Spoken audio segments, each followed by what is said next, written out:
ముందటి కాలంలో ఎవరో సంకలో మేకపిల్లని పెట్టుకుని ఊరంతా ఎతికినట్టు ఎన్నో ఔషధ గుణాలు ఉన్న ఉసిరికాయలని మన ఇంట్లోనే పెట్టుకొని మనం మార్కెట్లో వచ్చిన హెయిర్ ఆయిల్స్ అన్నీ వాడేసి జుట్టంతా పోయిన తర్వాత బల్బు వెలిగినట్టు ఇప్పుడు గుర్తొచ్చింది నాకైతే. ఉసిరికాయలు అయితే తీసుకున్నాను. ఒక 4-5 ఉసిరికాయలు అయితే తీసుకొని అందులో గుప్పెడు కరివేపాకు అయితే వేసేసుకుని ఇలా కట్ చేసుకోవాలి మన చిన్న ముక్కలుగా. ఆ తర్వాత అయితే ఇవన్నీ మిక్సీ జార్లో వేసుకొని ఒక గుప్పెడు కరివేపాకు అయితే వేసుకోవాలి. అలాగే ఒక చిన్న అల్లం ముక్క కూడా వేసేసుకొని మెత్తగా పేస్ట్ కింద చేసుకోవాలి. కొంచెం వాటర్ వేసుకోవచ్చు మనం.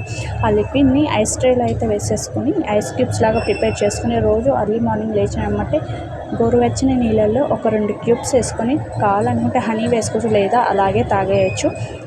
ఫస్ట్ రోజు తాగినప్పుడు వగరుగా అనిపిస్తుంది, కానీ తాగుతూ ఉంటే అలవాటు అయిపోతుంది. ఇన్ని మంచి ఔషధ గుణాలు ఉన్నాయని తెలిసి కూడా తాగకపోతే నష్టపోయేది మనమే కదా. తప్పకుండా తాగండి, ట్రై చేయండి. నేనైతే ఇప్పుడైతే డిసైడ్ అయినా ఖచ్చితంగా తాగాలి అనేసి జుట్టు అంతా పోయిన తర్వాత. వీడియో నచ్చితే ఒక చిన్న లైక్ అయితే చేయండి.